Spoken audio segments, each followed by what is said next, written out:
learn from Hove. Hove is not going to put himself out there to be laughed at. It's just, I'm not doing 60,000, y'all. By the way, I'll tell you something that I heard about on the Jay-Z tip. Just a little quick update. His album is done. Okay. It's completely done. It's just, we might get it if somebody partners with him. If nobody partners with him, it's not coming. Wow. He is not playing about his. You cannot play about your brand. You said this like a month ago. Yeah, you can't. Somebody called and confirmed it from me, so I was like, okay, I just want to reveal it on the team. He's not going to have. You heard it here first. Let's go. Now, that was seasoned music industry executive, highly successful Ray Daniels, saying that he got word that Jay-Z's new album was complete and that Jay-Z is not going to drop it unless he has a corporate sponsor or partnership in order to drop the song, because he don't want to be embarrassed by low sales numbers. Remember, it was Jay-Z who said, women lie, men lie, but numbers don't lie. Right, the numbers don't lie when Jay-Z doesn't win in the numbers. The jig is up. Jay-Z is scared to drop his new album, so he's literally sending out his media mouthpieces to beg Drake for clout. Why would Drake get into a rap battle with Jay-Z? Jay-Z is 20 years older than Drake. Drake is the GOAT of hip-hop. He was doing charity work by even engaging in a hip-hop beef with Kendrick Lamar. But to engage in a hip-hop rap beef with Jay-Z? I mean, dude, come on, y'all. Come on. Drake literally, he has no peers. When they say one is the loneliest number, it is the absolute truth. It really is the truth. Welcome to my podcast, Wokeitis with Harriet Eve 9. I am your host, Harriet Eve 9. Let's talk about it. Come through, I think I need you. I swear it's time to keep these feelings to myself. Now you're the one I'm thinking of. My higher ground, my rocket love. For gravity, I'd rather stay up here. We can get away. Palm trees, beach views every night, day. All I wanna hear is the images that we play. Sit right next to you. I try not to show how I feel about you. You wish away. We do what we want. I just wanna get away. The desperation from Jay-Z, Desiree Perez, and Roc Nation is noticeable now because most people are honestly paying attention. And if it wasn't for the 20v1 rap battle, the so-called Elimination of Drake tour, a lot of people wouldn't have really paid attention.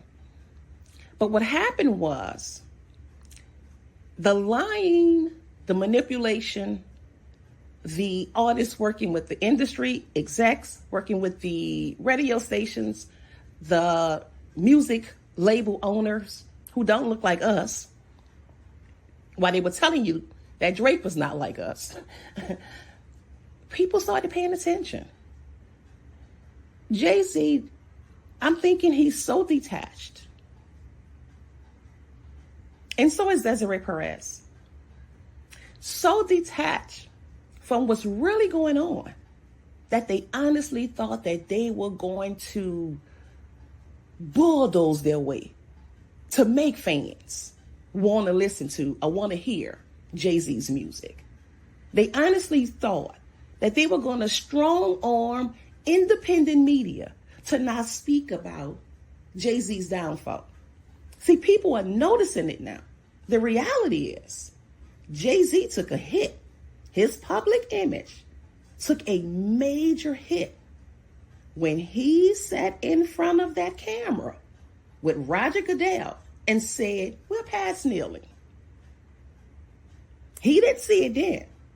See, everything has a time and a place. And this right here, what Jay-Z is doing, trying to bait Drake into a rap battle, it speaks volumes of his desperation. He's desperate. He doesn't even realize the game then passed him by because he has nothing but yes men around him and cowards who are afraid to tell the truth. What would Drake need to have a rap battle with Jay-Z for? Jay-Z music was never selling. Let's keep it a whole buck. From the first album that he put out, Reasonable Doubt, which only sold 43K the first week, to every album he put out after that, there was some sort of partnership with it to make it appear that his music was in demand when it never was. Now, I have an article from the BBC. I'm going to take this article and I'm going to make sure that I attach it to this podcast. This article was written on July 6, 2017. The title of the article is called Jay-Z's Digital Only Album Goes Platinum in Under a Week. Sounds nice until you read what's really going on. Jay-Z's digital only album 444 has gone platinum within 5 days despite limits on who could access the album. The music was only available on Tidal, the star's own streaming service, and to customers of U.S. mobile firm Sprint. The Recording Industry Association of America, RIAA, platinum certifications, which requires that more than 1 million sales is rare for digital-only albums. The RIAA only started counting digital streams last year, which would have been in 2016, with 1,500 plays considered to equal one album sale. But here is the marketing trick. Sprint was a significant contributor to the 444 early success, giving away large amounts of the album to its users for free. The firm is a major shareholder in Tidal, which launched in March of 2015. It's not the first time that Jay-Z, whose real name is Sean Carter, has partnered with a phone company to generate album sales. His 2013 limited release album, Magna Carta Holy Grail, which was initially made available to some Samsung users, also went platinum. On the face of it, this is hugely impressive. In the space of 5 days, Jay-Z has sold more than 1 million copies of his 444 album in the United States, instantly giving him the 6th biggest selling album of the year. His first week sales are now expected to double those of Kendrick Lamar's Damn. Previously, the year's fastest selling album, shifting 603,000 copies back in April of 2017. But then Variety magazine noticed something odd. The photograph of Jay-Z receiving his platinum award was taken before the album 444 was even released. How could the RIAA be so sure he passed the sales barrier? Well, it turns out that Jay-Z had done a deal with mobile company Sprint a major shareholder in his streaming company Tidal, who gave away copies of his album to their subscribers. Crucially, they paid each of those copies, crucially, they paid for each of those copies, making every free album chart eligible.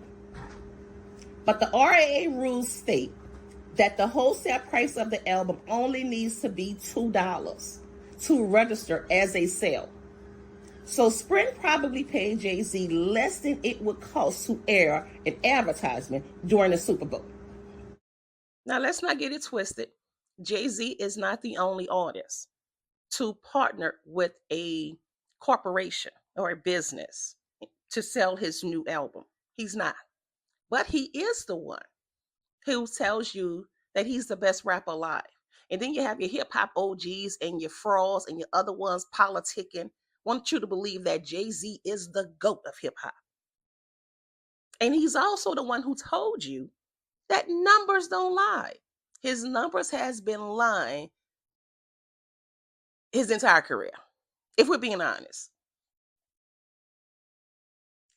And so Drake took to social media. He did a live stream on Kick where he thanked his fans for supporting the Him trilogy that he just dropped. 3 separate albums: Maid of Honor, Iceman, Habiti. Total numbers together sold almost 1 million copies.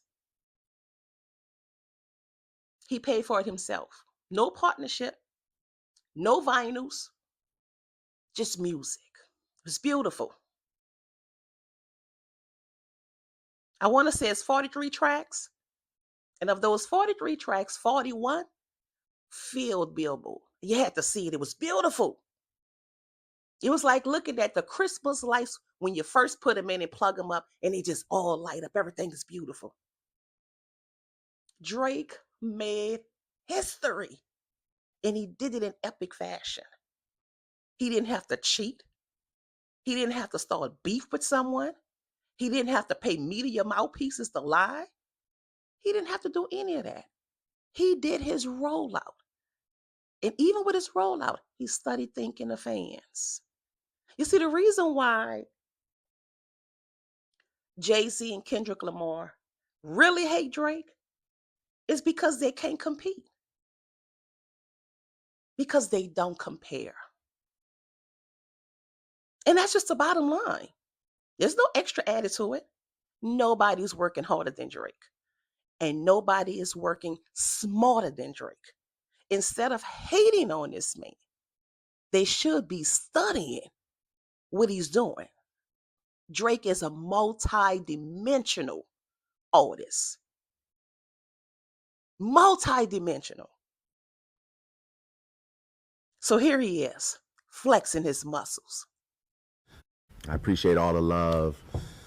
I appreciate the last few months. It's been incredible for me, you know. I dropped 3 on that head top.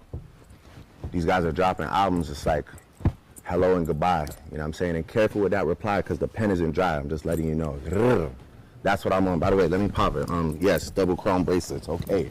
Cartier that your grandma would wear. Hello. Don't even want to say the price tag. Diamond cross on the jeans. Like, it's just really, I don't know how to explain it other than I'm having it. So after hearing Drake's live stream, former rapper and podcast pioneer Joe Budden, who's already said that whenever Drake drops anything, there's any diss or drops music, he easily makes $1 million.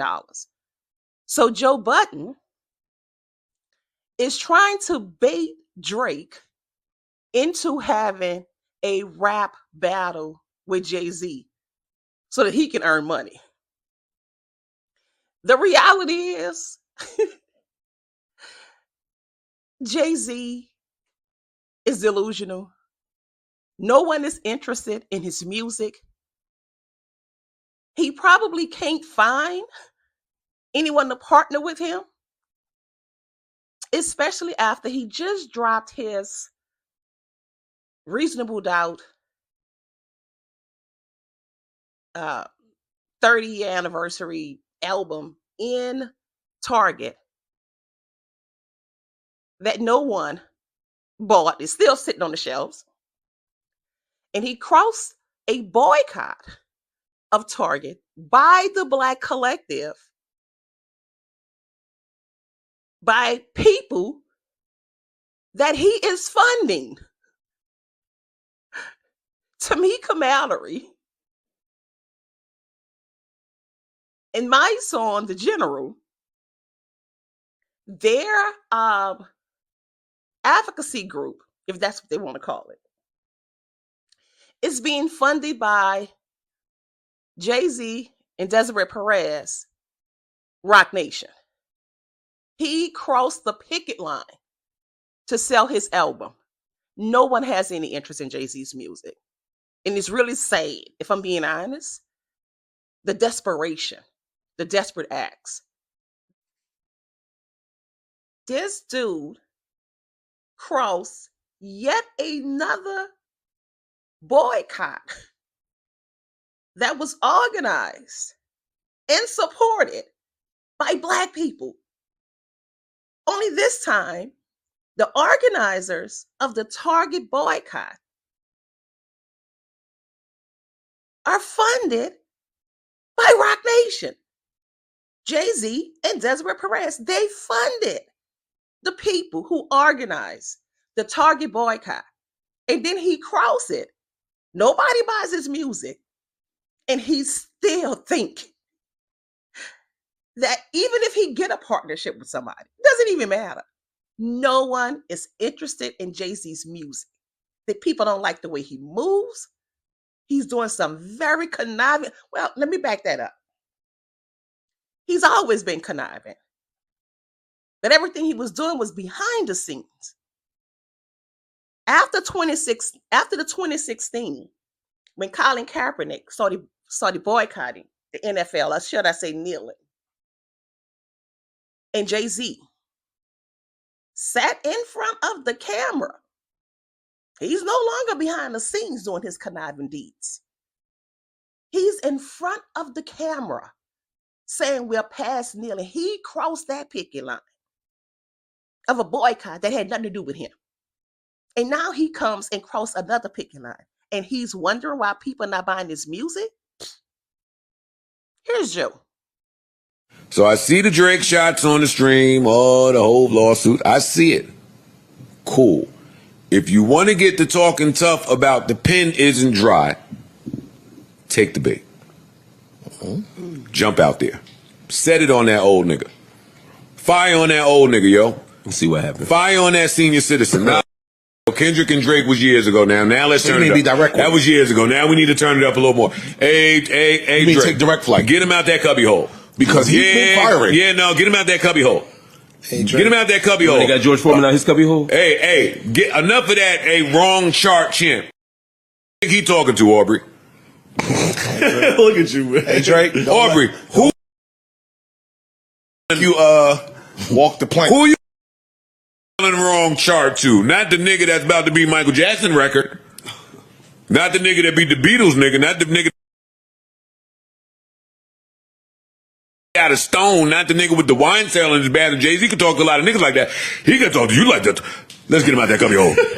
Hey, Aubrey, let's get him out of there. So many people who are covering the hip-hop community, the culture, is suspecting that Jay-Z is planning to drop his new album on Drake's birthday, which is October 24th. We're suspecting this because of pattern recognition. It's the way that Roc Nation moves. I'll give a few examples. When Megan Thee Stallion, Roc Nation's artist,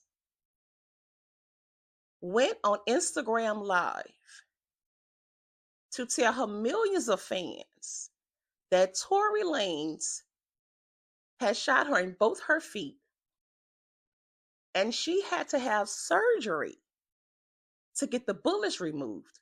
She did this on Tory Lanez's birthday. bullets that has been missing the entire time before Tory Lanez trial and during Tory Lanez trial. The bullets have been missing. They were not entered into evidence by the Los Angeles prosecution's office because they were missing. Another example, Megan Thee Stallion's former boyfriend, Partisan Fontaine. He says that Megan Thee Stallion dropped a diss song aimed at him.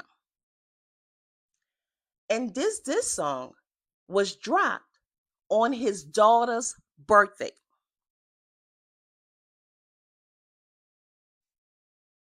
And it appears that DJ Academics seems to be thinking the same thing, that Jay-Z is going to drop his new album on Drake's birthday, October 24th, which is when he is going to have a show in Los Angeles and most possibly is going to bring Kendrick Lamar out. Coincidentally, one half of Houston's iconic rap group, UGK, Pimp C, he died in Los Angeles on Jay-Z's birthday, December 4th. Well, first of all, October 24th is Drake's birthday.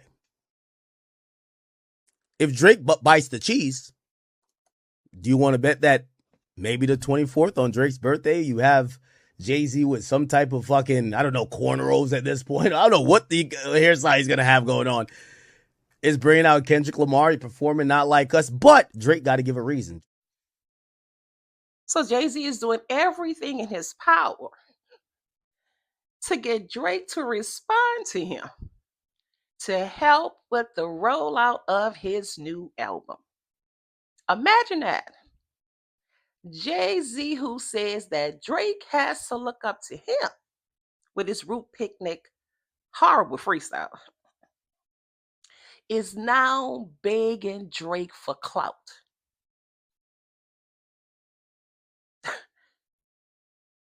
The irony of it all. Jay-Z's delusion of grandeur is just absolutely insane. Like I said, it's really sad at this point. I mean, it's truly sad. This is a guy who's in his 60s trying to compete with Drake when he doesn't even compare. So DJ Academics, who is the number one voice in all of hip hop media in this nation, he sees the play. He researches this information. He's very thorough, he's honest, and he's transparent. DJ Academics is now saying, wait a minute. If the hip hop community and these Jay-Z mouthpieces are saying that Kendrick Lamar beat Drake in this rap battle, and Kendrick Lamar and rapper The Game have beef and they've gone at each other, why is no one asking Kendrick to have a rap battle with The Game?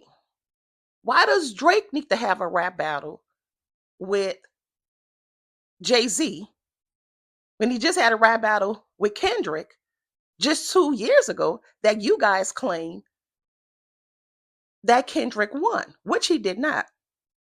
Lyrically, pound for pound, Drake absolutely annihilated Kendrick.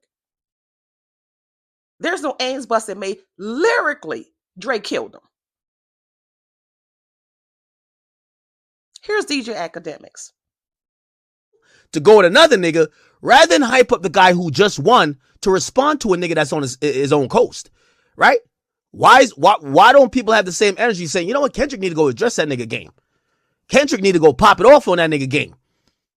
Game helped give him the crown. Now it's clear they had some issues. This and third. Nigga, pop off. Kendrick, pop off. Why is the same level of desire of people going at it, not required of anybody else but one guy. That to me is confusing.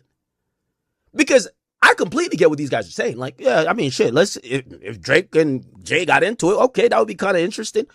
But how come it's always Drake and somebody else? It's now turning into a thing that Drake has to take unlimited fades for hip hop. Unlimited. Okay. All right. You went through it with Kendrick. All right. We got Jay-Z for you next. All right, man. You got to go. Nas is coming. Even though obviously Nas and Drake don't got an issue. It's like y'all going to just have a laundry list of niggas while nobody else. Y'all forgave J. Cole for pussying out the battle. Kendrick supposedly won the battle, but never has to battle again. And Drake is in an infinity wave of every nigga that he might not like, or he might not see eye to eye with, or he might be, he say something subliminal about. He has to continually diss and beef with those guys while nobody else is expected to do nothing. Isn't that odd?